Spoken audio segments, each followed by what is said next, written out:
Ang ganda po na lutuan nila oh. Tipid na tipid sa gas. Yan, good morning po, good morning. At kakakunin ko po yung aking pamangkin si Uwi. Lagi na lang kaunin sa bahay. Ayun, good morning po pala no. Tayo po ay nagsubmit na sa Google AdSense ng aking pong YouTube channel. May account na po tayo na Google AdSense. Nag-reply na, successful po. Inaantay ko na lang po ay yung review, yung 3 step. At yun daw po talaga ay aantayin. Tsaka yung pin, antayin na rin yun. Maraming salamat po. At talagang tayo ay pinagpapala. Salamat po sa Diyos. Salamat din po sa mga bago natin subscriber at sa mga susubscribe pa. Ayun, ako na ko si Uwi. Ay si Uwi, naligo. Naligo pa. Tanghali nun ay. Nandito po tayo sa lugar in the Uwi. Ayun yung nanay oh. Pa cellphone lang. Pa wifi lang. Kausap ko si Chin. Sino Chin? Si Chin. Shoutout pala sa mga nasa Nueva Ecija. Si Natchape, si Iris, si Bunbon, at saka si Chin. Kamag-anak natin diyan. Shoutout. Uwe!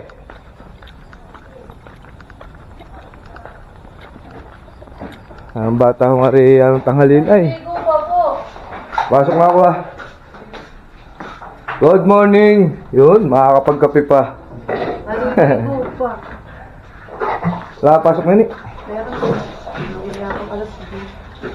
Boom! Si Boy, Tigsal. Tigsal. Ang hipon.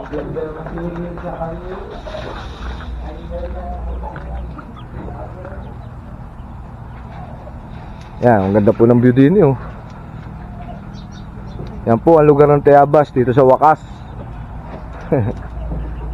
Si Sip. Sip! Kailan kayo mag-ano? Ang ganda po na lutuan nila oh. Tipid na tipid sa gas. Ba talaga pagka ikaw ay medyo nasa tawagin nasa ano po ba? Nasa linang. Hindi ka nasa bayan. Sa bayan siksikan ng bahay. Hindi ka pwedeng gumamit ng ganang. Mausok. Kumbaga nagreklamo yung kapitbahay mo may sinampay. Pero pag dito sa linang oh, wala kapitbahay. Ay kahit maggawa ka ng malaking bugot-pugon dito. Ayan ang tipid do. Po yung mga pisanin ko ay Usip at si Uwi ay naliligo pa. Sip, uwi, bilis-bilis Abay, ang tanghalin mo ay. Kape na.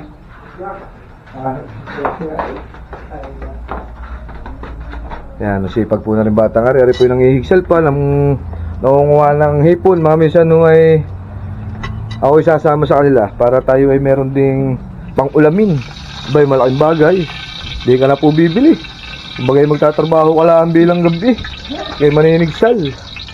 Kaya anong ganda po talaga nung kailangan tutuan. Tipid sa gas. Dapat ay marami ka lang panggatong. Mamang gatong. Marami naman humawak ang panggatong dito sa paligid. Ayun, bakuran nila may mga laga yata din ni baboy. Meron pa ba baboy din? Wala na. May mga gulay din na kaunti yan Yan ho ang buhay sa probinsya. Ay sa Maynila ay hindi ka pwedeng magluto ng ganan. Kahoy ay masilab doon. Sunod kong kapitbahay, lalo tang kapitbahay dikit-dikit.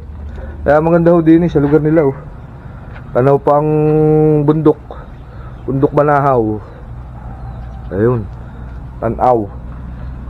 Ako sa amin gusto ko rin manggawa ng ganaring lutuan. Ang problema, wala na akong space sa likod. Ginawang kabahayan na lahat. Ay napakatipid pag may lutuan ng ganari lagyan mo kalari para hindi yung bang yung ganun parang Meron dyan. Hindi ko nilalagyan. para hindi magkami usok ang luluto. Aba, sarap pa yan? Piprito? Mayari na din naman second breeding Para quality. Manoodin niya natin na pagluluto ni Usip Nari. Hindi ka mapasok? Hindi, handa-tamad. Ano pinag-contraction din ay? Pumasok na yun. Tinatamad ka? Tamad. Hindi, kahit walang pasok. Yun lang. Nakakain din.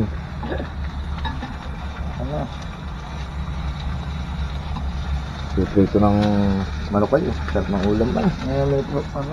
Wala pa pong trabaho yan. Lalo na magkatrabaho yan, ano? Magandang lutuan. Tipid pa. Pambili ng gatong, pambili ang ulam. Siya nga, ano? Pambili na ng gatong, pambili na ng ulam, ano? Makunga na lang pang gatong dyan sa tabi-tabi. Tulad doon ng mga galaring kahoy. Ang dahil po nagkalat diyan. Lalo na yung mga nagkukontraksyon diyan, yung mga putol-putol. Ay, hihingin mo na lang. Ay, isa sa ako makukuha mo, ano? Kaya naman, pambili ng ano, ng gatong. Ay, pambili na lang ng pang-ulam. Yung pala yung motto ni Joseph. Yung pala yung kanyang ano sa buhay. Ayos nga naman, yan ang talent mo ay. Sayang ang talent. Sa amin po gusto ko rin magkagana rin ay. Kaya lang ay wala na akong space doon sa likod bahay. Wala nang sinakop na namin yung lote ko. Kabahayan. Kaya sabi ko nung una sa misis ko, ako mayroong likodan man lang kahit 1 metro. Makapaggawa ng dirty kitchen. Tulad nga nito, may lutuan. Ayan, ang tipid. Ay sa amin hindi pwede walang gas. Ang gasol. Ay, pag naubusan ng gatong, magkano yun? Nasa 800 yata. Dahil sa kapit ba? Eh, wala namang 1 buwan pa. Ubus na rin.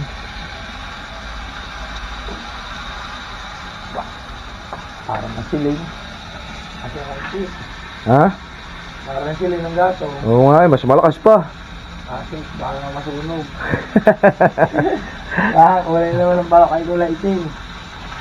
Kaysa sa silin, ikaw ang mag-a-adjust. Kailangan na lagi mahina. At pag napalakas, ay ubos ang gatong. Wala, pati niluluto, ubos. Oo.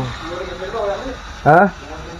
Oo, tanghali at may napapalitadahan doon. May pit yung ating gawa. Yung sa tiris. At ilalagay ng box. Pag-grinder kayo doon. Eh, kaya pala matigtikin.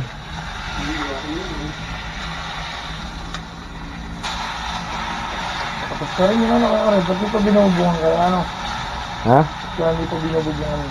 Ako pala ano, nag-apply na ako sa Google AdSense. Ayos na, successful na. Nag-reply ka kaninang umaga. Yung aking Google AdSense. Aantayin ko na lang ay yung piniya. Pag dumating sa akin, yun daw pala yung makukuha ay sa sa post office. Doon makukuha yung pin. Aantayin ko ng 2 to 3 weeks. Sabi ko yun, ayos. Yun po, ako po hindi veterano sa YouTube ay. Dahil ako po ay tawag dito 6 months pa lang, tapos hindi pa ako kagaling sa YouTube para malaman ko yung mga ano. Kaya ako nakikinig lang ay sa tutorial po ba. Kaya ako nagpapatulong din sa inyo, yung mga nakakaalam po. Pero nag-reply si Google ko kaninang maga ay nakalagay po ay you're successful. Basta ganun po ay, basta abangan nyo na lang po, i-reveal natin yan para malaman nyo po yung sistema ng pagbablog, yung sistema ng pag-YouTuber.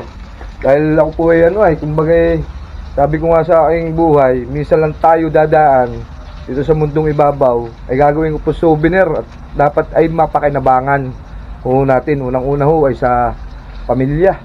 Dapat ay tayo po nakakatulong tulad po din sa ating mga kamag-anakan.